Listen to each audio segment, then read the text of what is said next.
You know it's a bad week when Jimmy Carr, the man who makes his living roasting celebrities, compares you to Kanye West. And we're not talking about the musical genius part. Hey everyone, and welcome back to the channel. If you thought 2025 couldn't get any wilder for Prince Harry, think again.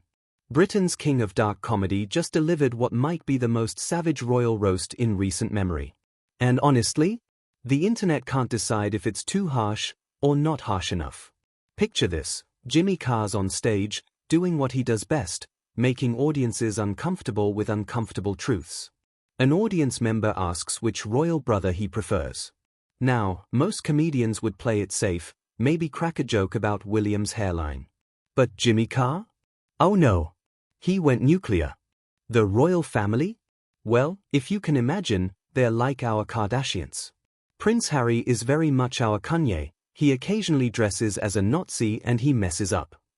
But here's where it gets interesting, because Jimmy wasn't just throwing random insults. He was making a point that's been brewing in British culture for years. Remember 2005? Harry was 20, young, and apparently thought a Nazi SS uniform was appropriate party wear, complete with swastika armband and eagle emblem.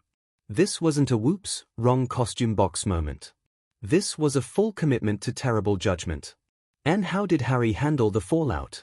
Did he take responsibility like an adult? Nope.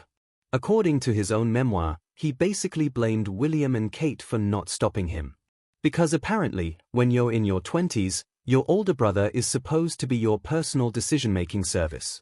Sorry I wore a Nazi costume, but my brother didn't tell me not to. That's not accountability. That's the kind of excuse my 8-year-old nephew would try to get away with. Now, comparing Harry to Kanye West might seem random, but Jimmy's onto something here.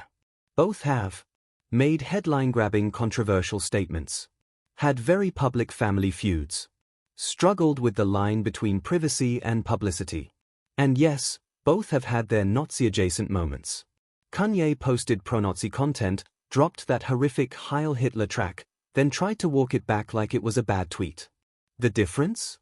Kanye actually had a legendary music career before his public meltdowns. Harry's biggest accomplishment? Being born. His follow-up hit? Complaining about being born into privilege.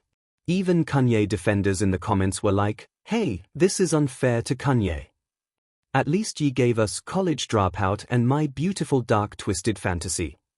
Harry gave us Spare, a book where half the drama is arguing with his brother and the other half is, well, complaining about frostbitten body parts. Yes, that's actually in there. Here's what's really wild. Harry has managed to transform himself from one of the most beloved royals into an international punchline. Think about it. This was the guy who served in Afghanistan, started the Invictus Games, and had that charming, I'm just a normal bloke who happens to be a prince vibe. Fast forward to today, and Dr. Sophie Chundler claims Harry's reputation is actually scaring off charity donors. Charity donors. These are people who give money to help others, and even they're like, maybe we'll pass on the Harry endorsement. That's not just a PR problem, that's a complete brand meltdown. And can we talk about the elephant in the room? Harry left the royal family for privacy. Then immediately signed multi-million-dollar deals with Netflix and Spotify to share every family secret on camera.